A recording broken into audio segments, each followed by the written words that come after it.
Every year, the #1 killer of children is traffic accidents. On November 28, 1989, a group of school kids learned just how dangerous the most everyday events can be when vehicles are involved. In the small town of Smyrna, Delaware, school lets out every day at 3:05 in the afternoon. And the kids hurry to catch their buses home.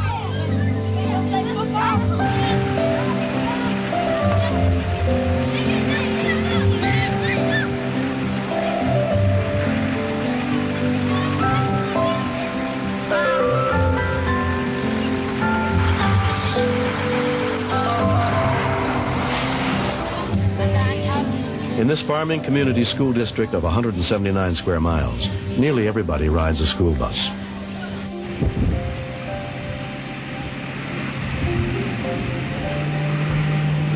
"32 kids rode bus number 13 that day, including best friends Brock Rogers and Jeff Still.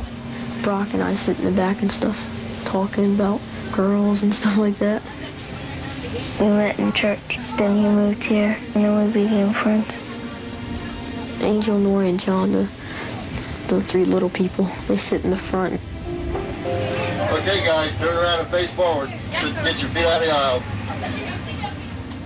On that afternoon, Charles Garber, a school bus driver for 6 years, was behind the wheel of bus number 13.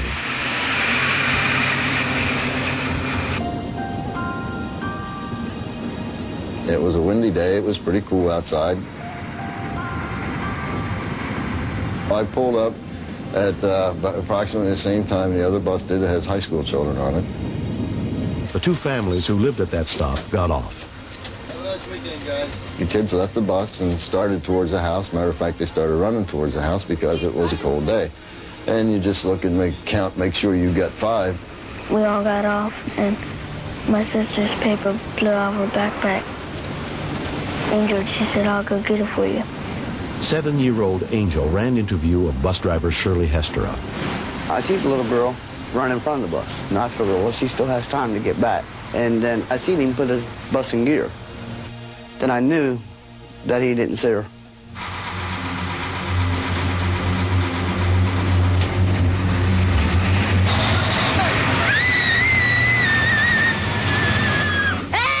I turned around to see what Brock was screaming about, and then I'd seen that Angel was underneath the bus. I was really afraid the back tires were going to hit her. I said, you just ran over a child back there. The blood and all just drained out of his face. I don't know how you explain the feeling. It was just total emptiness. The only thing I could think of was to get out there and see if there was anything we could do to help the child. I thought the worst, that he had killed her. I was amazing to see her alive. I thought for sure the child wasn't going to make it.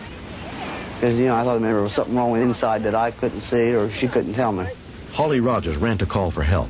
I was afraid that she was going to be paralyzed because she wasn't moving at all. She couldn't move. So I ran into the house and dialed 911. The call came in at 3:28 p.m. Do you have an I need an ambulance. Where at? Road 139 near Kenton. What's the problem? Huh? What's the problem? There's been a little kid stuck by a bus. If you turn all 300, coming Yeah, it's from right on Clayton? 139. It's a big white house with green shutters. You can't miss it.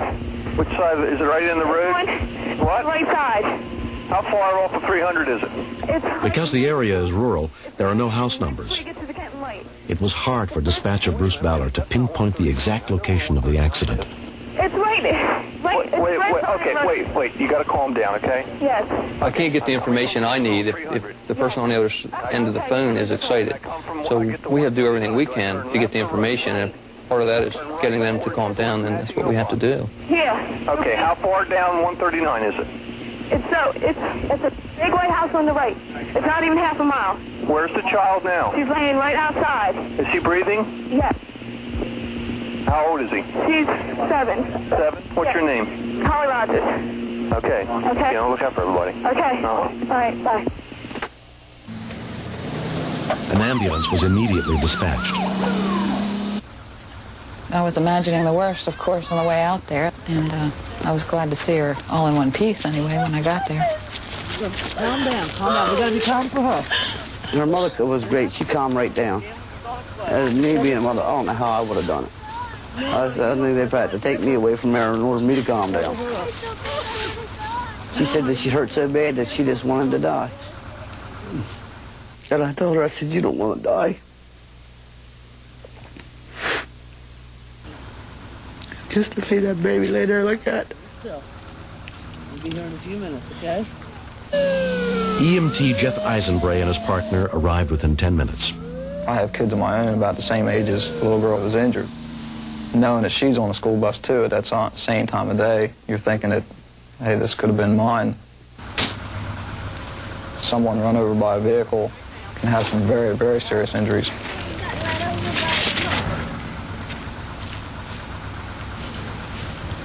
We don't have the equipment to really check her out thoroughly to determine if she has an internal injury. So it's really important for us to package her up as quick as possible and get her to a hospital where they can check her thoroughly. I was really anxious about what type of injury she could have had. If, you know, her organs were crushed and if any kind of permanent injuries were done. Angel's stepmother, Karen Swartz, rode with her to the hospital, where she was examined by Dr. Edward Krisiloff. On the basis of her physical examination, it appeared as though she was very lucky, and her only injury appeared to be a fracture in the anterior portion of the pelvis. And so I was surprised to hear that a little girl had been run over by a school bus and yet seemed to have escaped from any type of serious injury. 4 months after the accident, Angel has fully healed. Well, I feel dumb because I did something really stupid, running after a paper when the bus was in motion. Angel's a pretty tough kid. She's been through a lot. She was born premature and only weighed 2 pounds when she was born. So she's used to having a struggle, and she's really good at bouncing back. Angel gives the credit to her stepbrother. I think Jeffrey is a real hero. If he hadn't saved me, I would be down dumps. I would be dead for another word. No, Professor Plum. We're very proud of Jeffrey.